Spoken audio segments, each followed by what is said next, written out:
இந்த மேட்ச் முடிஞ்ச கையோடு விராட் கோலி ஹாப்பியா காணப்பட்டாப்ல. செஞ்சுரியை மிஸ் பண்ணியிருந்தாலும் சந்தோஷமா தான் இருந்தாப்ல. அப்ப விராட் கோலி சொன்ன சில விஷயங்கள் இருக்குல்ல, அது உங்ககிட்ட போய் ஷேர் பண்றேன். எனக்கு கிடைக்கிற எல்லா விருதுகள் இருக்குல்ல, பரிசுகள் இருக்குல்ல, இப்ப எனக்கு கொடுத்துருக்க ஆட்ட நாயன் விருது இருக்குல்ல, அது உட்பட இது எல்லாத்தையுமே எங்க அம்மாவுக்கு நான் அனுப்ப விரும்புறேன். ஏன்னா அவங்க தான் இந்த விருதுகள்லாம் வச்சு அடகு பார்க்கணும், வச்சுக்கிட்டே இருக்கணும்னு ரொம்ப ஆசைப்படுறவங்க. அவங்க ஏன் அப்படி நினைக்கிறான்னு தெரியல அப்படின்னு அவர் சொல்லியிருக்காரு. எந்த அம்மாவுக்கு தான் ஆசை இருக்காதுங்க? பையனை உலகமே இந்த அளவுக்கு தூக்கி கொண்டாடும் போது, அதுக்காக அங்கீகாரமா அந்த விருதுகள் கிடைக்கும் போது, அதை பார்க்கறத ஒரு அம்மாவுக்கு வேற என்ன பெரிய சந்தோஷம் இருக்க முடியும்? இது கோலி பாய்க்கே நல்லா தெரியும். இருந்தாலும் அவர் எமோஷனல் தான் சொல்லியிருந்தாப்ல. எனக்கு மற்றவங்க முகத்துல சந்தோஷத்தை பார்க்கும்போது ஆட்டோமேட்டிக்கா சந்தோஷம் ஏற்பட்டுருது. இப்ப மேட்ச் ஜெயிச்சிட்டோம், சேஸ் பண்ணோம், என்னால முடிஞ்ச அளவுக்கு நான் ரன்ஸே அடிச்சேன், இதெல்லாம் பார்க்குறப்ப ஆடியன்ஸா சந்தோஷப்படுறீங்களா, எனக்கு ரொம்ப சந்தோஷமா இருக்குப்பா அப்படின்னு சொல்லிட்டு அதுக்கப்புறம் தான் முக்கியமான ஒரு மன ஆதங்கத்தை பதிவு பண்ணாப்ல. இந்த மேட்ச்ல ரோஹித் சர்மா அவுட் ஆனார்ல, அவர் விக்கெட் விழுந்து அவர் கிளம்பி போகும்போது தான் விராட் கோலி உள்ள என்ட்ரி ஆகுறாப்ல அந்த கிரவுண்டுக்குள்ள.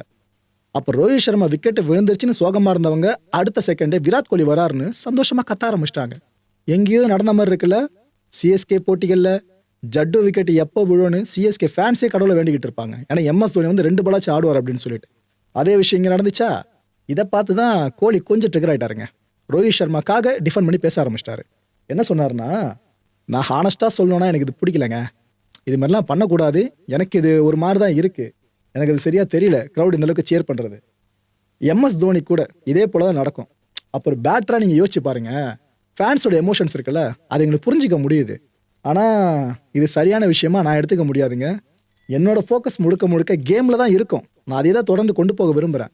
ஆனா இது போல விஷயம் நடக்குதுல்ல, நம்ம பிளேயர் ஒருத்தரோட விக்கெட் விழுந்து அதை செலிப்ரேட் பண்ற மாதிரி இதெல்லாம் மாறுது பாத்தீங்களா, இன்னொரு பேட்டர் வராருன்னு சொல்லிட்டு அதை முன்னிட்டு ஆடியன்ஸ் அப்படி கத்துறது எனக்கு சரியா படலங்க அப்படின்னு மனுஷன் ஓப்பனா சொல்லிட்டாருங்க. பார்ப்போம் அடுத்த போட்டியிலையும் இதே போல விராட் கோலி வராருன்னு அந்த சந்தோஷத்தை ஆடியன்ஸ் வெளிப்படுத்த போயிட்டு திரும்ப இதே போல செய்கையில் ஈடுபடுறாங்கன்னா கோலி அப்ப என்ன சொல்லுவாருன்னு வெயிட் பண்ணி பார்ப்போம்.